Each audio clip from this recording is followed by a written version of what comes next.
Here's a subframe going back in the car after a long month or so. I was slacking. I'm using a blue Duralast jack. It's the same jack I used to remove it.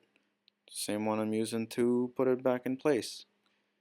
In case anyone's wondering, those blue subframe bushings are from All-Wheel Drive Motorsports. I think they're located somewhere down South Florida. Notice how I don't have the knuckles or axles in the subframe, but when I removed it, I had them in. But I felt like if I would have had them in, it would have been a lot harder to get the subframe back in. And besides, I didn't have any help, so it was just me installing it by myself. And there it is, back into place. I torqued all the 4 bolts on the subframe to 72 foot-pounds. There they are, torqued. The car is dirty underneath. It was clean at one point though.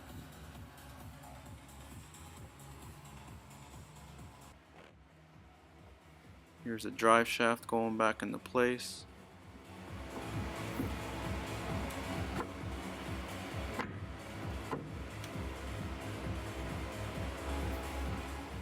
I ended up reusing the Driveshaft bolts. I did not have enough time to get new ones, but I did want to replace them. I guess that's gonna have to be something for the future. Here is the left axle going back into place.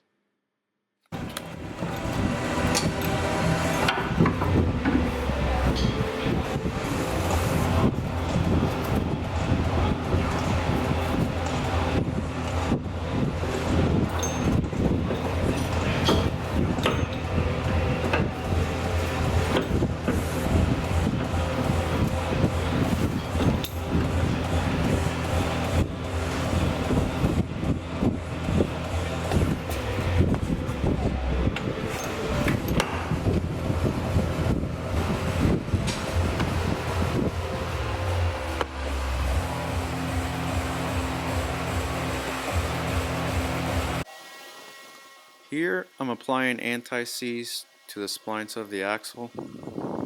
I know how these DSMs like to seize on the wheel bearing or the hub assembly. So to prevent that, I'm using anti-seize, and it'll make removal easier in the future if I ever have to remove it again.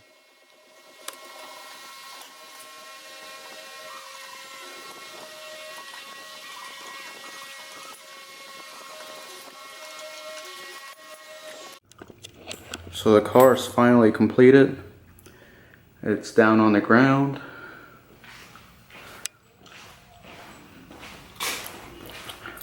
Just took it out for a drive.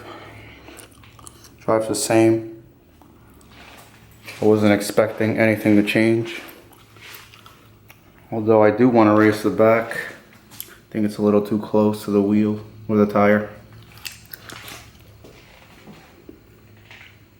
There she is. She's ready for the shootout. I'm hoping to get it tuned this Sunday. Retuned. It's already tuned, but my fuel pressure was off when we tuned it. My fault because I had a bad fuel pressure gauge. So yeah. She's ready for the shootout. We're almost ready, I guess. I have this sitting here. It's an F22 for the S2000.